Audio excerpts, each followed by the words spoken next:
So sick, dude. It depends how you're running her. She can be run so many ways. Yeah, ML Iseria, finally. Can I borrow your Iseria? No! My favorite units. Covenant Summon, by the way. Honestly, I kind of like Yo, her. yo, proc again. Yo!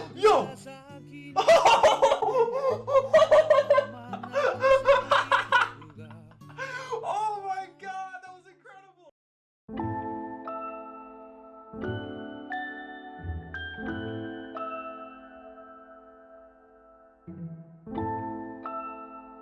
Like most hero collectors, Epic 7 has a function where players can rate heroes on a scale of 1 through 5, 1 being on the lower side of representing viability and 5 being the best.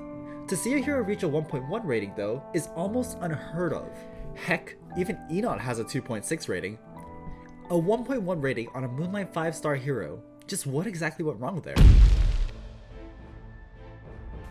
Hey guys, it's New bringing you a video looking into Briar Witch Iseria from her release, all the way to her most recent buff, and what the heck happened in her getting review bombed to a 1.1 rating.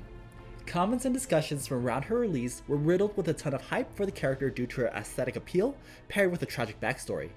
As more players acquired and tested her out though, it was clear that the tragic backstory actually bled into her in-game performance. Without any means of survivability, and an unreliable array of debuffs at a time where Bazaar ran rampant with a similar but guaranteed debuffs, players struggled to find a composition or a situation where she would best fit. Bazaar was a unit that was used really frequently back then. He had a lot to his skill kit. You could soul burn, you could guarantee his debuffs, push back. He still has skill 2 even after his skill 3 to debuff and all. But then when you compare that to Iseria, 75% chance, you didn't have guaranteed soul burn. All you had was a skill 3, right? Her passive didn't do that much to normal units, essentially. It was only made to counter evasion, which you weren't even guaranteed to hit Rylet. On top of that, she lacked self-sustain, so you had to build up, Ruel, healers, units to kind of keep her alive, unfortunately. So that made her a really difficult unit for people to build and use up. And it was very difficult for people to use her in the current meta. And then, she got buffed. Just the fact that she has immortality is so huge now. With a buff that gave her immortality as a passive, and increased the chance for skill 3's debuffs to 100%, 2 of her glaring issues had been addressed.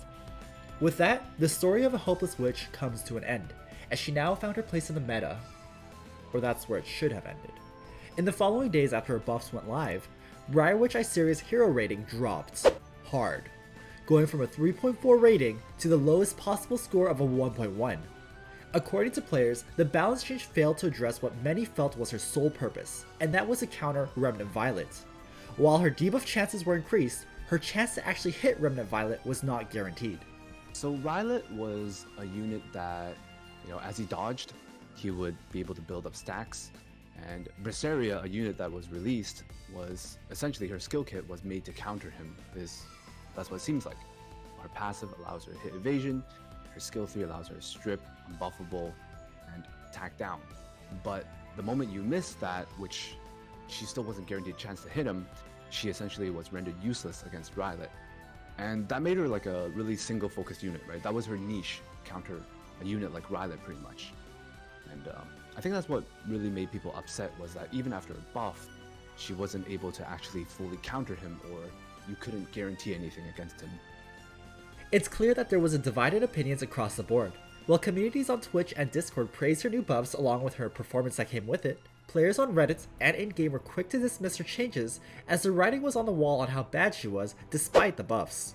While it can't be said for certain, it may be that players in lower ranks don't seem to be finding success in Briar Witch Iseria, while players in higher ranks do. This does raise another set of questions. So the meta is usually often defined at the highest level of play, top ranks. People are always aiming for that. But so I think if you look at a unit like Iseria, she's a unit that's really flexible actually. So when you think about her, some people think she lacks cohesion. You have a damage-based soul burn, you have a control skill kit sort of thing, and people feel like that's the unit makes the unit not good. But I feel like that usually makes the unit a very flexible pick then. You can build her as a 270 speed control unit. You go first, you strip, you're unbuffable, you debuff them. Or you run her as 220 speed, guiding light bruiser-ish. You can use as a damage dealer, and she's still a threat to Rylet. Or you run her like me, 140 to 160 speed. She's a guaranteed damage dealer for people who try to anti-cleave or squish units, for Kayron or Mursa, Moonlight Dream units.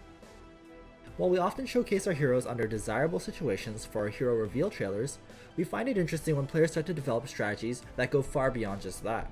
For example, many players would say that Blood Moon Haste was designed solely to counter Arbiter Vildred, but Emerald Haste quickly became a powerful pick towards the end of Season 2 World Arena as players began to draft much bulkier teams.